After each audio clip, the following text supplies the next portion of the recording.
mga kabakyard, it's me again, Boknoise Vlog. So for today's video mga kabakyard is, ang ating video ngayon is, paano ba maiwasan ang pagpe-feather picking ng ating mga alagang sisiw? Paano nga ba yun mga kabakyard? So bago ko po ipakita sa inyo kung ano po ang gagamitin natin para maiwasan ang pagpe-feather picking ng ating mga sisiw. So bago pa lang sa aking YouTube channel yan, huwag naman kalimutang i-subscribe Boknoise Vlog.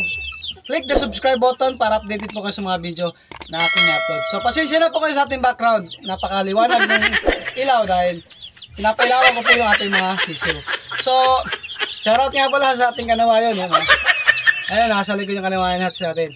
So hindi ko muna sila nilabas kasi masyadong mainit. Marami na pong mga manok ang nahi-heat stroke yan, sa sobrang init. So tara mga kabakyard, samahan niyo ako at ipapakita ko sa inyo kung ano ang gagamitin nating bagay na to na para maiwasan natin ang pagpe-feather picking sa ating mga alagang sisiw. So tara, let's go!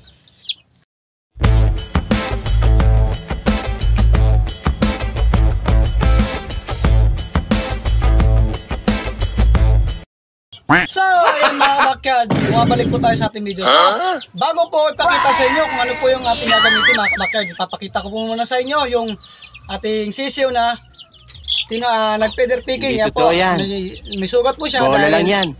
Siya po yung pinita na tuka-tukain ng kanyang mga kasama dito ng mga sisiw. Yan po mga kabakyard, oh. Yan, oh. Kitang-kita niyo.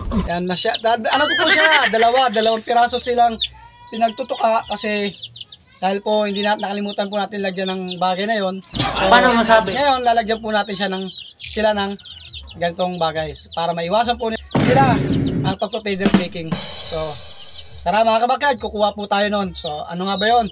Let's go mga kabakyard. So ayan mga kabakyard, nakakuha na po tayo ng malunggay. So ito po yung ibibigay natin sa ating mga alagang sisiw. At para maiwasan po natin yung pagpe-feather picking po nila at yung paano masabi nila sa kanilang mga balahibo. Hindi totoo yan. So, para bola lang yan. Stress at iwas din sa mga sakit na dadapo sa ating mga alagang sisiw. So ito po malunggay is napaka mabisa rin po itong vitamina. Pwede po natin ito ibigay. So paano nga ba natin ito ibibigay mga kabakyard? So siyempre tatalian natin to. Siyempre isabit lang natin doon sa kanilang kulungan. So tara, let's go mga kabakyard. Samahan niyo ako. Boknoise Vlog.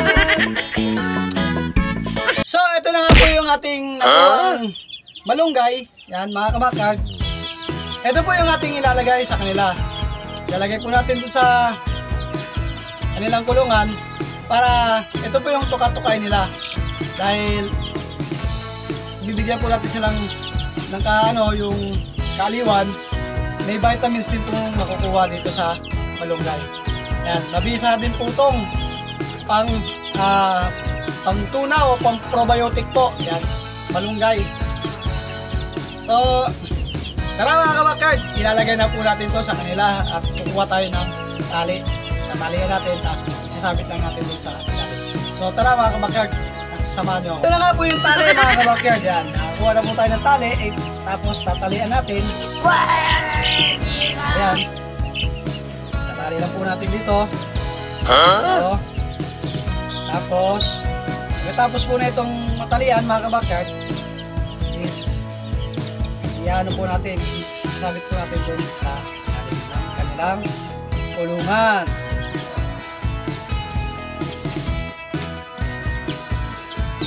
So, pasensya na kayo mga kabakyard ha.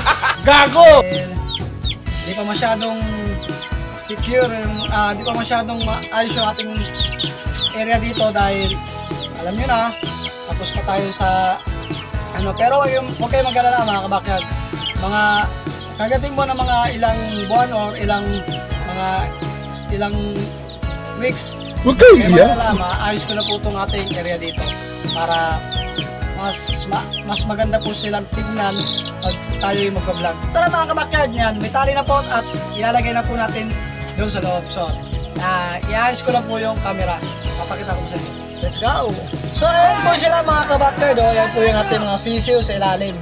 So ilalagay na po natin itong malunggay. So, yan. Hello!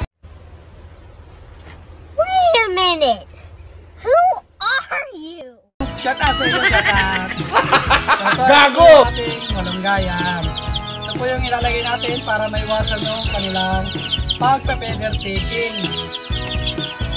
So, dito lang po natin isasabit mga kabakyan dahil ano banda?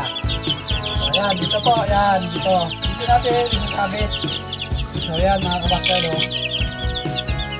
Para maiwasan po yung ano, yung tutuka-tukaan nila. Kasi sa mga ganitong edad po mga kabakyan, napakahilig na po nilang magtukaan.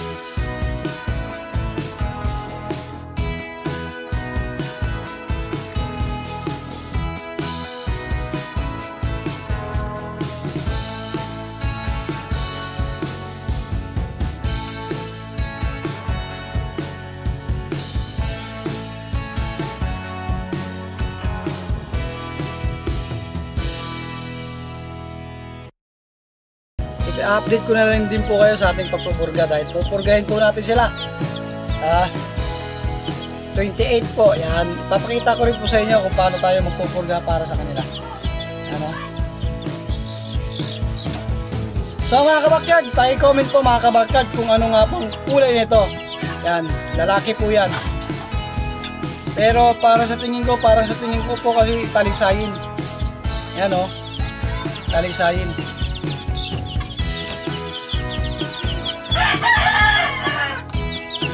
Ayan mga backyard, oh. Sana lumaki sila ng masigla at healthy. So ayan, hanggang dito na lang po yung ating video mga kabackyard. Sana po nakuha na naman po yung konting tips kung paano maiwasan ang feather picking sa ating mga alagang sisiw. So shoutout nga pala sa ating mga subscriber dyan. Maraming salamat po sa inyo. God bless po sa walang sawang pagsuporta sa ating YouTube channel. Yan, maraming salamat po sa inyo. Siyempre, i-update ko rin po kayo sa bawat video natin dito sa ating mga alagang manok. So, hanggang dito na lang po mga kabakard. Maraming salamat.